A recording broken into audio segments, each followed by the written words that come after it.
kaunti ya Nyamira niga serikali ya kaunti iyo ritukoria rero yanyara kubagi kubwatuka amariogo gochiase chinyagitari goika ememo na 15 na mabune nchire moyo gochia kwene kyabuna sector yo gochano ne chikuimokerero igoro kolengana no waziri otenete amangano gochino ase serikali ya kaunti ya Nyamira mheshimiwa Ronald Mogoi nigo wana tebire nigere bune nchire mo yo gochia kwene kyabuna chira chomo gavana bwe kaunti iyo cyo kwene kyabuna sector yo gochano ne chikuimokerero igoro nchichiko ikana sebona tebira sama tukari bose boigo niga serikali ya kaunti ya Nyamira erigetie kubwatarana ne kampuni iri kubwatuka amariogo ya KEMSA yogo cyakone kemna sama tukare bosyo kinyagitari kuri ase county Nyamira tikiriko kikobora mariyo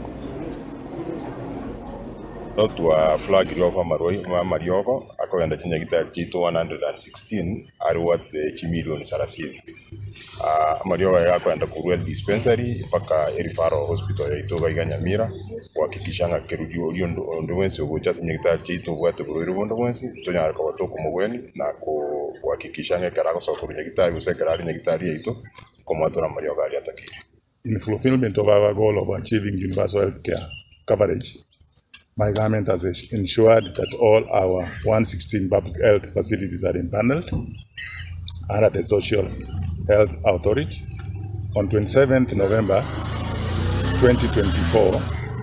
I launched a county-wide registration into the social health insurance. This process is ongoing, and I urge all citizens to ensure that they are registered to reap the full benefits of the new insurance scheme. As we head to the Christmas festivities, our health facilities will be available to provide care in case you need it. This consignment of medicines and other commodities has also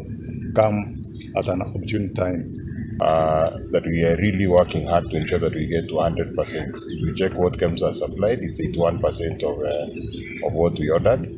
We still have another order that we are intending to make of 20 million to ensure that some of the essential commodities that were not in KEMSA are also supplied so that we can get to 100% in terms of our fill rates within our health facilities.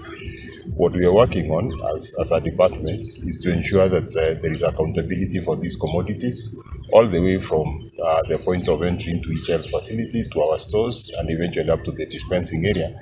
such that every patient who comes in and who gets the commodities actually gets to reap the full benefits of what we are supplying. My only urge to our health workers and also to the citizens out there, let's judiciously use what we've received. We shall be making another order possibly again to KEMSA mid next quarter, that is around February or March,